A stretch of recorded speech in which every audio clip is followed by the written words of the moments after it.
weather is nice. It's so beautiful out there. I'm just glad there's somebody tuning in. Thank you for being there. My name is Marlee Walker. It is a weekly live streaming podcast right here at the Seattle Drum School, 1 o'clock every Sunday. Coffee and treats while supplies last. Yeah, they don't last. YouTube.com/C, the letter C, /Seattle Drum School. And you can share that with your friends. Tell all your buddies. We also archive it at the Seattle Drum School website and YouTube channel, and we're getting it put in a lot of new places, so stay tuned. Our guest today is Jay Mabin, harmonica master of diatonic, and he's also a bassist. He does not like to sing, but he can. He does both jazz and blues, both genres, and one of the most beloved citizens in Tacoma, winner of many awards here in the Northwest, blues awards in Tacoma, and also in the state of Washington.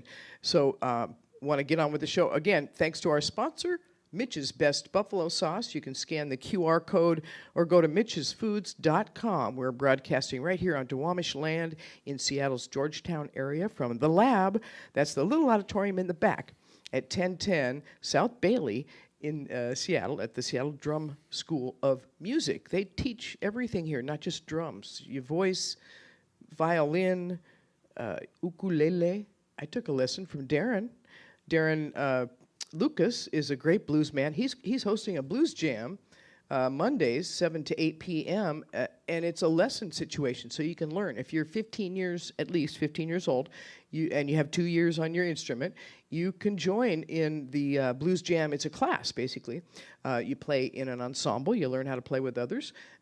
Real good skill for later in life. Individual improvisation, blues as a musical language, so check that out.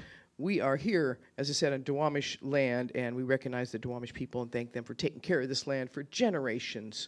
We're still working on paying the rent. Yes. And getting into the show, I usually do like a reason of the week for the blues. I'm going to pass on that this week. I do a bathroom review, but I'm going to skip that because I got more calendar because it's springtime. It's calendar time. So we're going to do a little blues prevention, though, because that's always good. Advice is basically what I'm giving off. A little tiny minute or two, nothing long, no preaching. A friend just was asking for a page of wisdom that I shared, and I said, sure, I'll send that to you, text it, take a picture, whatever. So these are things that we can just reflect on for a minute. It's Sunday, why not? Be a little mindful, think about relationships, try to be good with your people. So let's see, 3 more items on the Dalai Lama list. Where did I leave up? Oh, okay, here we go. Open your arms to change, but don't let go of your values. Okay, that's good advice. I like good advice. Spend some time alone every day. I have to remind people of that. Sometimes we forget. Spend some time alone every day. And here's the third one. When you realize you've made a mistake, take immediate steps to correct it. All right, then. Those just 3 little nuggets of wisdom. Not going to preach. You can take it or leave it. All right. So I'll get those bathroom reviews. I do them only if it's a clean bathroom. So for some reason, I just didn't have one handy this week. But I do make it out to a lot of music venues. So every time I'm there, I take pictures. Just be aware. Be aware. I'm going to show up with my camera. All right. So our guest, Jay Mabin, was actually born in Chicago. People don't know that about him, but he was there for 3 or 4 years, and then he moved to the Seattle-Tacoma area. He's played with Tom McFarland. We're going to hear some stories about that. He's played a lot of festivals on the jazz and blues side, both harmonica, as I mentioned, diatonic, and the bass. He has Tacoma Blues Festival jacket. It's an award. He's got many other awards, too. We're going to ask him about that. And CDs released. He played with Blueport News, Bill Graham, the great Bill Graham. So please welcome Jay Mabin to the studios here at Seattle Drum School. Thanks, Marlee. Yeah, thanks for coming out. I appreciate it. St. Great Patty's to be here. Day, beautiful weather. Yeah, no doubt. We almost didn't get it done, but we overcame the obstacles, so That's I right. appreciate you being here. So you played with Tom McFarland. He was one of my first interviews, I think, that I ever did. I was so nervous. It was on cassette tape. So tell me about playing with Tom. Tom was a great band leader. He was a great singer-songwriter, and I learned a lot about actually playing in a blues band, working with Tom, because I got to work mostly as his bass player. I think I worked for about 10 years, and Todd Zimberg was mainly our drummer most of that time. And every once in a while, I would get the opportunity to play harmonica, and Bill Freckleton would play bass. Right. But Tom would talk a lot about playing with Lightning Hopkins, and he had a side of him that was really he worshipped the real thing, and he was part of the real deal himself. His songwriting came straight from the heart. I think some of his compositions are amazing. If you've ever heard any of his records, he's a truly unique blues artist. Yeah, people covered going back to Oakland. Great songwriter and a great guitar player. Well, and you also have a story. Tell me about when you were 14 years old. I gotta get this story right away. When I was 14, I started playing when I was about 12, 13. Harmonica? Yeah. And I found out about a place called Court C Coffee House. Somebody pointed me in that direction. In Tacoma? Yeah, and that was down between 7th and 9th on Court C. They had a little meeting room where they would religious leaders would gather and have these little discussions. And Chris Lunn would have an open mic there. From Victory Music. From Victory Music. That's kind of where that all started. A lot of history there. Yeah. So I'd start going and I'd hang out down there, and I got to play with a few people. Matter of fact, the first jobs I ever got were from Chris Lunn through that Victory Music organization. He did so much good work. Before it was even a real organization. Right. But anyway, Chris had the Court C Coffee House thing going on, and I used to go down there and I would play. I got to play with Mike Kinder down there and Mike Ball and some people like that. There was a real scene, and I was fortunate enough to be down there when, one time Chris Lunn decided to have Sonny Terry and Brownie McGee as some of his guests. So he had them down there, and I was fortunate enough to be the recipient of a harmonica lesson from Sonny Terry, because Chris Lunn was such a nice person and wanted me to be well schooled in the blues, and introduced me to Sonny Terry.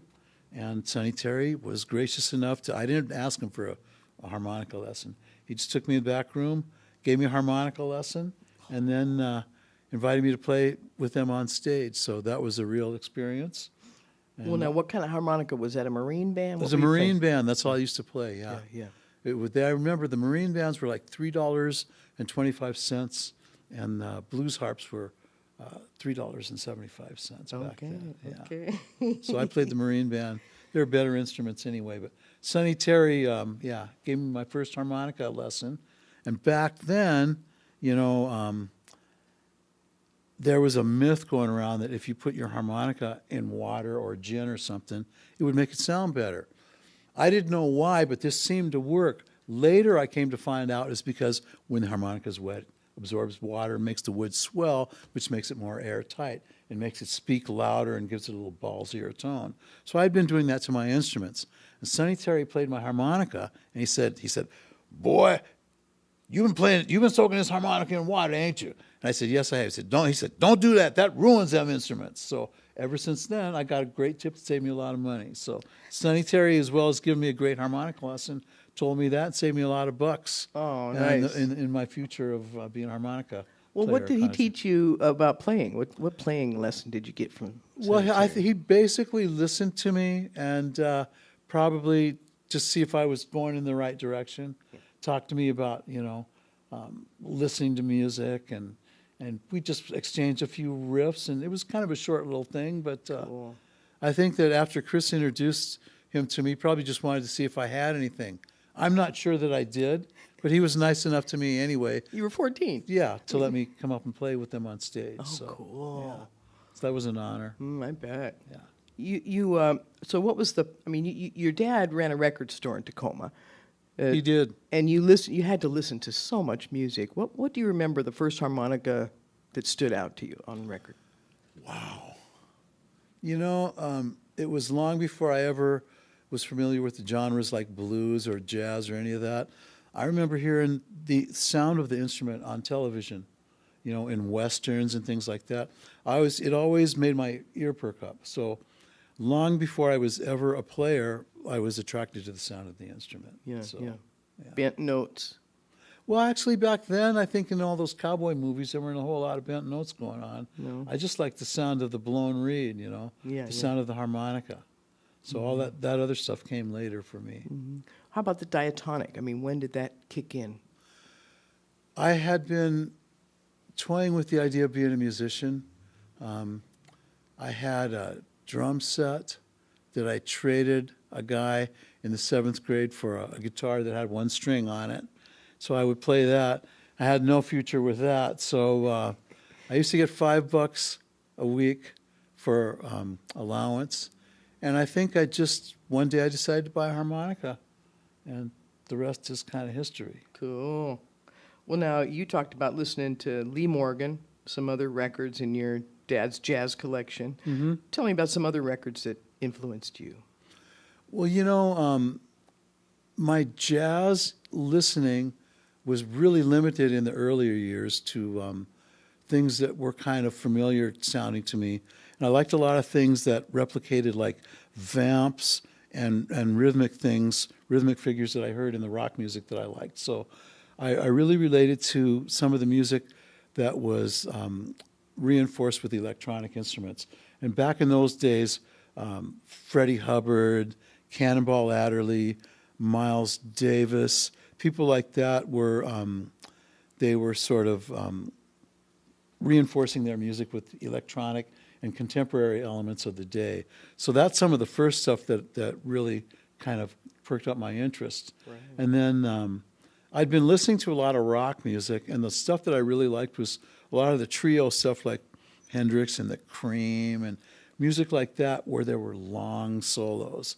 And that kind of got me interested in jazz improvisation because, well, as we know, Miles Davis records, John Coltrane records, the solos will go on for 20 minutes. And that's really primarily where my interest always has been, is in I've always loved instrumental soloists. So, And you talked about Lee Oscar being a big influence in that way because he is a soloist, and that was the first time you heard the instrument doing that. Am I putting it right? Yeah, actually, him. I think Toots Thielemans was really the very first guy I heard doing that, him and Stevie Wonder. But I talk a lot about Lee Oscar because, number one, he played a lot of music other than just the blues, and he was primarily, outside of maybe doing some background vocals once in a while, he was an instrumentalist on harmonica. That's what I always wanted to do, was play the instrument as a soloist. Had no interest in being a singer, In the blues, a lot of guys that play the harmonica also sing. I used to get stuck in that role because I had the microphone, but really all I wanted to do was play harmonica and play solos. Nobody wants to sing, really, unless they are a singer, right? Yeah. That was true with me, yeah. Right. I've seen many bands, and I'm like, they're really good, but boy, they could use a singer. They could use a singer. Right? Yeah. And there's only one mic. Oh, well, that's an interesting story. You also got a lesson with Toots, the great Toots Thielemans, who is like top of the pile when you talk about jazz harmonica players. Tell me about that lesson. Actually, as far as I'm concerned, Toots really invented the idiom. There's a couple of other guys. There's Larry Adler, and then there's a guy in the Lovin' Spoonful named John Sebastian. He's the guy that plays the harmonica on Welcome Back, Kotter, if you've ever heard that. That's right. John Sebastian's father was a chromatic harmonica player who played classical music, and he also was a pioneering jazz harmonica soloist, too. I think he was a little bit older than Toots Thielemans, but Toots was a true jazz visionary. He was a modern jazz virtuoso, and he played on all the Quincy Jones's records, back in the late 50s and the 60s and stuff. Played on a lot of television commercials. Was the guy that played the Sesame Street theme. his music was all over the place. Anyway, Toots was always one of my heroes, and at one point, Toots came to Seattle, and I was working in a warehouse, and during the day, I would just kind of do my thing, and sometimes I'd call a couple of my buddies. Charles Tamaris, who worked at KPLU at the time, gave me a call one day and said, Toots is playing at Jazz Alley. You ought to call him up and see if you can get a lesson from him. And I proceeded to tell Charles, I'm not going to call Toots up. I'm not going to bother that guy. Are you kidding me, man? I got way too much respect to bother somebody like You're so humble. So, and I started thinking about it. It's like, well, all they could do is say no. So Right. I actually called this. He said, they stay right across the street at the 6th Avenue Inn. Right. So I called at the 6th Avenue Inn. The receptionist picked up the phone and said, hello. I said, yes, could I have the room of Mr. Toots Steelman's, please? And she goes, oh, sure. And so she rang his room, and he answers the phone in his Belgian accent. He goes, hello. And my voice went up about 6 octaves. I said, hello, my name is Jay Mabin. I've been a fan of yours, blah, blah, blah. And I just made a complete idiot out of myself, I'm sure. But he was such a gracious human being. He sat and listened to me go on for about 5, 6, 7 minutes. I was rambling on and talking to him, and I finally got the nerve to ask him for a lesson, and he said, oh, sure. So, he gave me a date to come up to the 6th Avenue Inn and take a lesson with him. Nice.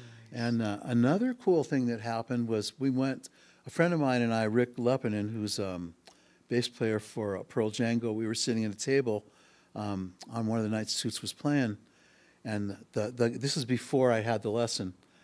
This is after I had the lesson, actually. The band came in, and one by one, and Toots came in, and he spotted me at the table, and he walked over, and he said, come on with me, And Rick was like, So he took me back room, and there was a piano player and a bass player, and one guy was speaking in French, and the other guy was speaking in Italian, speaking 3 different languages back there, but he introduced me as his disciple. So that was one of the best things that ever happened to me, was getting a lesson like that with the great Toots Steelman. So Well, yeah, that's my Toots story. And he wants to pass it on. I mean, you didn't realize that was what he wanted too. Yeah. The thing that I've noticed about the great musicians that I've met is it's all about sharing information. So, because really music is just, it's another language skill and another way to communicate. So there's a whole lot of ways to do it, and a lot of musicians that communicate musically are interested in things that other people have to do and what's things that work for them. And so it's kind of always a constant exchange of ideas and knowledge, Yeah, you don't have to speak the same language, but you are Exactly. listening to each other. And that's a way of saying I love you when you listen to someone deeply. That's right. And that's what you do when you play music together. That's what you do when you play music together. And you're a good listener. But it's your turn to tell your story. We have to take a quick break, and we'll come back more with Jay Mabin momentarily. I do want to let you know it's the Blues to Do podcast. My name is Marlee Walker. We're here at the Seattle Drum School, and want to thank Christian Sadler, my engineer, for doing all the heavy lifting. I wouldn't be able to do any of this without his help, so thank you. Anyway, and also Mitch's Best Buffalo Sauce. We want to thank him for being our first sponsor. We're looking for more. If you want to be a sponsor, don't be shy. Of course, the Seattle Drum School is our first original sponsor just by giving us the space here. And another mention for Darren's Blues Jam class and the Giving Drum concept. That's right. If you have a drum that's collecting dust in your closet, bring it to the Seattle Drum School. We're passing them on. We're making sure kids get instruments in that way. I think that just gives me the goosebumps. So if you want to learn how to play, if you used to play and you kind of need a little coaching to get back out there, do it. It's the funnest thing I've ever done, and I'm doing it again myself every Thursday at Nacho Mama's in White Center. That's a shameless plug. Anyway, we have an intimate performance space here at the Seattle Drum School. You can put on a private party. Last night it was Russian comedy. Nobody understood a word that was working here, but hey, they packed the place. They had a great time. Recitals, rehearsals, showcases, the Mojam youth sessions. They learn how to jam on the second Sunday at 3. All kinds of lessons take place here, so don't be shy. You got that jingle? Go ahead. Mitch made a jingle for me. He's a harmonica player, too. Buffalo sauce. Mitch's best buffalo sauce. I know Mitch. Mitch the chef. Well, the sauce I boss know says you can't have the Mitch. rest. Well, you'll be back 'cause this one's best. Mitch's best buffalo sauce. That's right. And we have a QR code up here so you could just scan your phone over the screen and buy some Mitch's Best buffalo sauce. It is our sponsor with just the right heat and just the right bite. This rich and creamy sauce made with all real butter tastes great on everything except dessert. Handmade in small batches, it's made like a French gourmet sauce. It tastes great on any chicken dish, including wings. It's also great on seafood, roasted vegetables, and many other foods. I like avocados myself. It's available locally at QFC, Metropolitan Markets, Hagen Markets, and most fine meat shops in the Puget Sound area. Order directly from Chef Mitch, the sauce boss, at mitchesfoods.com. And yes, thanks, Mitch. He's going to be on the show April 21st. Looking forward to that. And yeah, he'll play a little harmonica for me too. We don't have performance on this show because then YouTube does this thing where they bump it. I'm still figuring out if there's a way around that. But it's great to have conversations, so I'm thrilled that you're here. And the second half of this, we've got another few minutes anyway, you just retired. I sure did. Tell me what you're doing with your time, because that's the fun part of life, right? We're all looking forward to retiring. Well, I retired from the University of Washington as a maintenance painter in the hospital.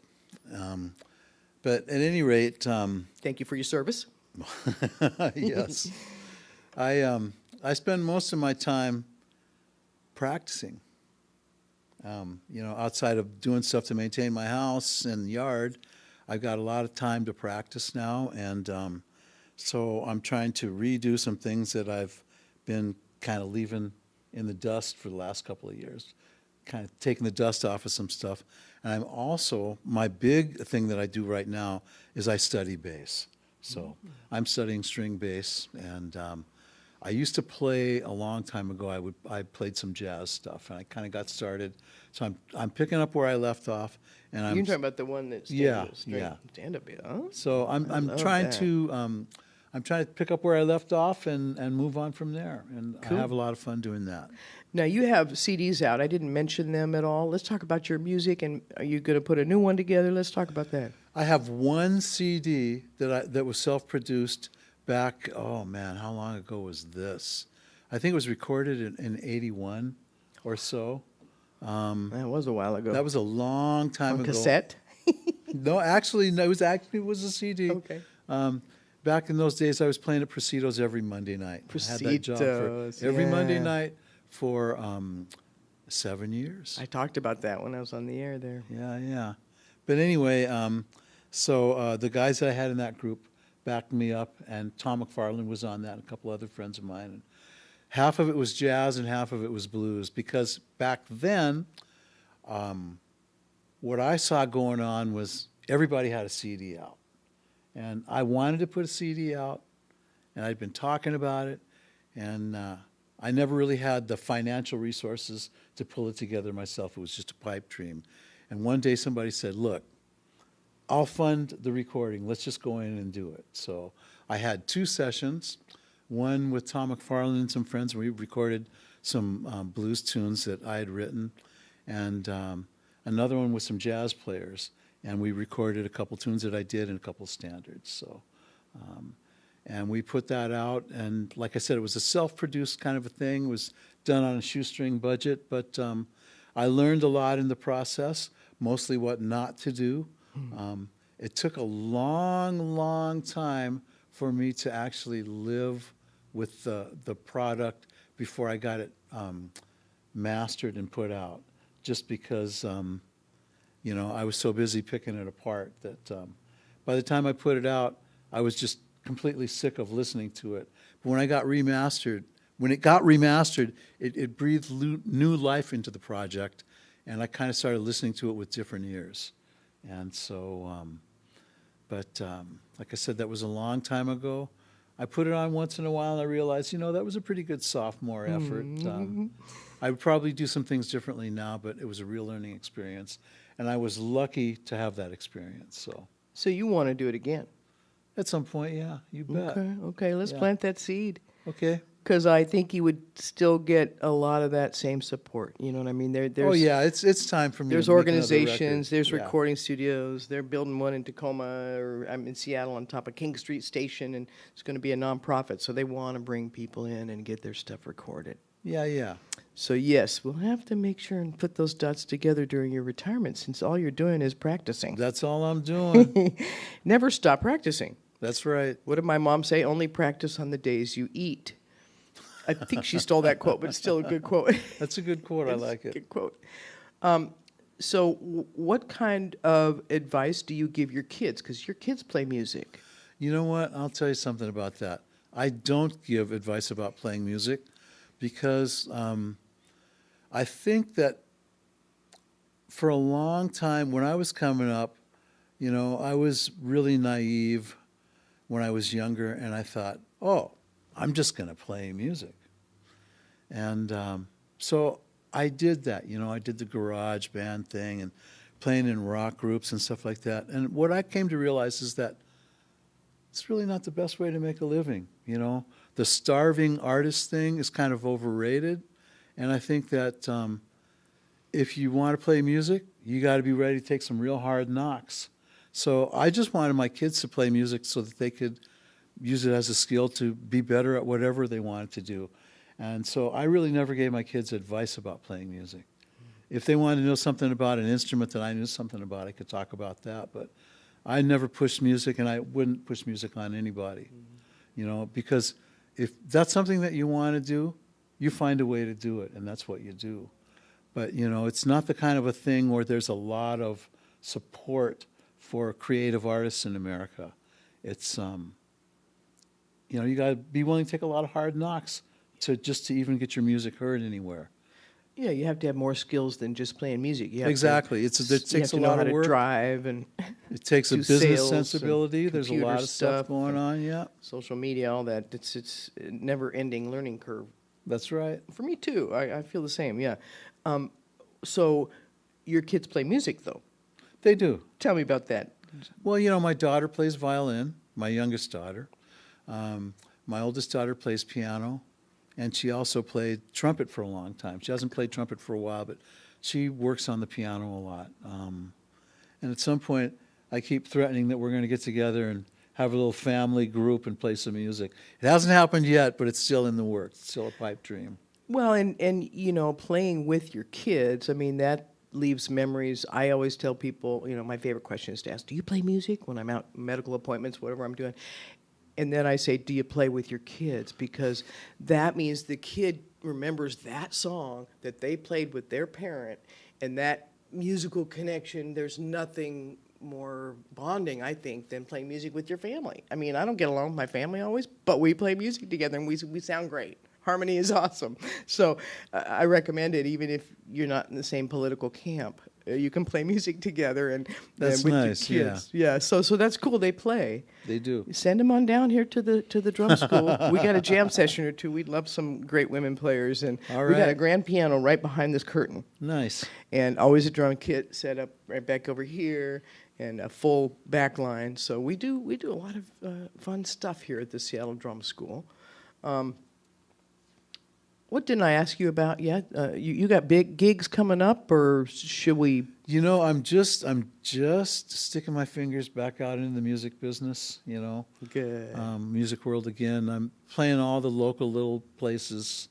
So, The Spar. yeah.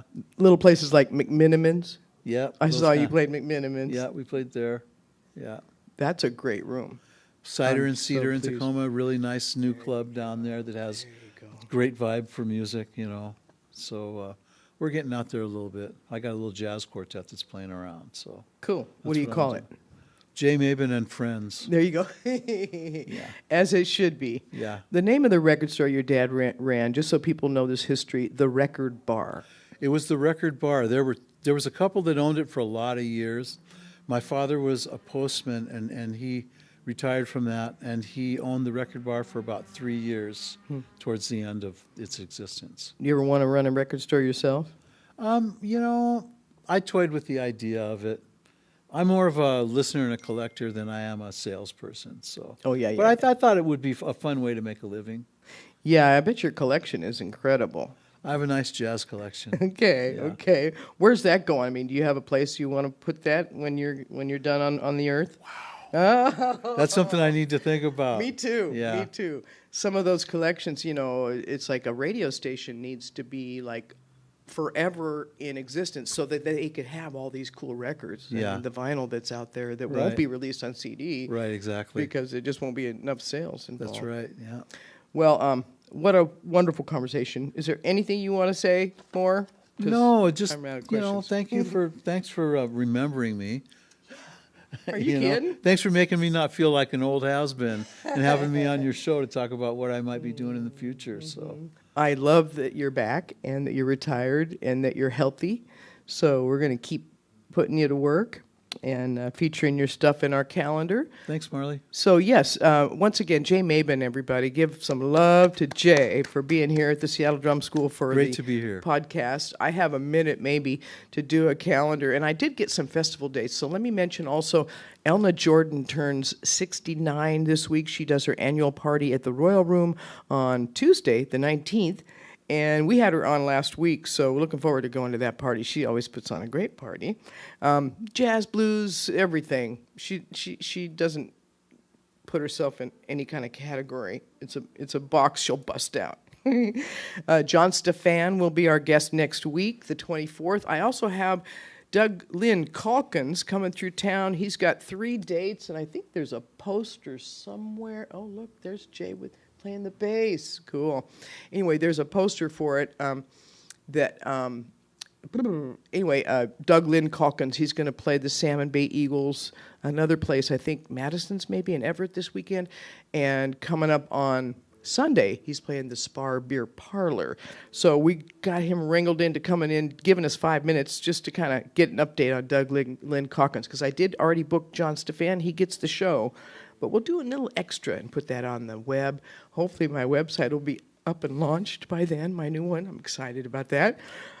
Steve Bailey on the 31st of March, another harmonica player, guitarist, vocalist, and he's got a great new vocalist singing with him, Dee Smith.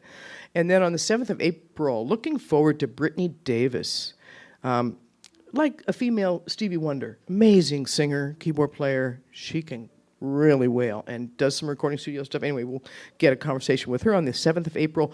And as I said, Mitch Pumpian on the 21st of April, harmonica man and a fine chef. And that same day, the afternoon of the 21st, we're going to do our All-Star Women's Jam Session. We like to do that every once in a while, just put the women in the room together to play, and we just do it differently.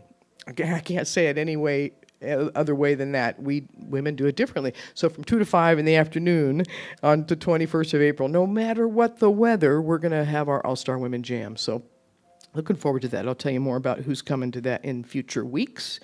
And we'll get more bathroom reviews on there. And I did finally get my Venmo account established. So if you want to donate to the cause, go ahead. Blues to Do is the account, at Blues to Do. I guess we can show the QR code next week. And we do want more sponsors for the podcast. This takes a little money to get done. Meanwhile, you can watch all the archives of our shows, our recent shows, at the YouTube channel for the Seattle Drum School. We had Tim Scott, Curtis Seals, Leslie Star Drums, Milton and Lady Keys were here. Chris Littlefield, who teaches here, CD teaches here at the drum school, he was on our show. Anyway, lots of great guests, so do check them all out at the YouTube channel for the Seattle Drum School. And more calendar. I'm not going to do the weekly stuff. Let me just give you a couple festival dates I dug up and a few other things. The Leavenworth Jazz Festival happens May 10th through 12th. Yes, I did mention Elna's party. They have the Hot Java Cool Jazz. It features 5 of the area's best high school jazz bands at the Paramount Theater. Cool idea, and they raise money for the high school jazz bands every year. Hot Java Cool Jazz. I think Starbucks must be sponsoring that. Anyway, the 29th of March at the Paramount. The 30th, next day, Smokey Robinson. And then Folk Life happens in late May. Sun Banks is in May. Also in May, Tedeschi Trucks, their Deuces Wild tour at the Paramount Theater, the 27th and the 28th. I love the Paramount. That's a great, perfect spot for them. The Remlinger Farms series has Parliament, Funkadelic, featuring George Clinton, Dumpsta Funk, might be their final tour. That's June 15th. That same day, the 15th, Robert Cray opens for the Doobie Brothers at the White River Amphitheater in Auburn. And there's a few other dates. Robert Cray will be opening for the Doobies for a whole summer, it looks like, and playing Ridgefield, Washington at the RV Inn Style Resorts Amphitheater. I've never seen it or been there. I'll have to do a bathroom review. Anyway, that'll be the 16th of June in Ridgefield. Again, Robert Cray opening for the Doobie Brothers. At Waterfront Park, the annual trek from Seattle to Portland for the Waterfront Blues Festival, July 4th through the 7th. How many days is that? 4, 5, 6, 7. 4 days. Later in July, the Winthrop Rhythm and Blues Festival. I did get a lineup for that. It looks good. The 19th, 20th, and 21st. I got 3 days again. Galactic, Eric Gales, Dwayne Dopsy and the Zydeco Hellraisers. That sounds like fun. The Record Company, interesting story there. Colin James, Diggin' Dirt. LaRonda Steele, I love her, from Portland, and her family are going to be part of Winthrop this year. Chris O'Leary, Leon Timbo, Duffy Bishop comes back to Slim and the Taildraggers, always a part of Winthrop. And the Met Thou Juke Joint All-Stars, going to be fun. 19th to the 21st in Winthrop, Washington. That's Eastern Washington. And then, of course, my favorite, the Port Townsend Country Blues Festival, Acoustic Blues Festival, call it what you want. It's a whole week of workshops, and then they party for the weekend at the end. The 29th of July, it's early this year, through the 4th of August. Looking more in August, the Poverty Bay Blues Festival in Des Moines, and then Bumbershoot comes through the 31st and September 1st, 2 days. So I'll get more involved with that calendar in the future, but that kind of gives you some interesting information to work with for your planning your vacation, if you're doing that. A little bit of news. I did mention that news and that news and that news. Oh, KCTS and Crosscut are now Cascade PBS, so they combine themselves. It's a media thing. Also on PBS National News Hour, I saw Paula Boggs, who was on my show back at 88 Keys days, and she was a former attorney for President Obama. She worked for Starbucks, and then she said, F this, I'm going to play music. So now she's a musician, and she was on the PBS National News Hour last week. So and Darren Lucas, the guy who's hosting our blues jam here at the Seattle Drum School, is part of her band. So full circle. Just wanted to make sure I mentioned that. All right, that's it for this week. I got more wisdom, more calendar, and more guests. So do tune in every week at 1 o'clock. And if you can't tune in at 1, be sure to watch the archives at the Seattle Drum School YouTube channel. All right, Jay Mabin. Thanks, man. Let's do this again. Great to see you, Marlee. You too. Thank All you, right. sir. Thank you for having me. That. Yeah. All right. See you next week. Live in the blues. Until next week. Oh, what do I say? Yes. Real stories, real music, real people. Bye for now.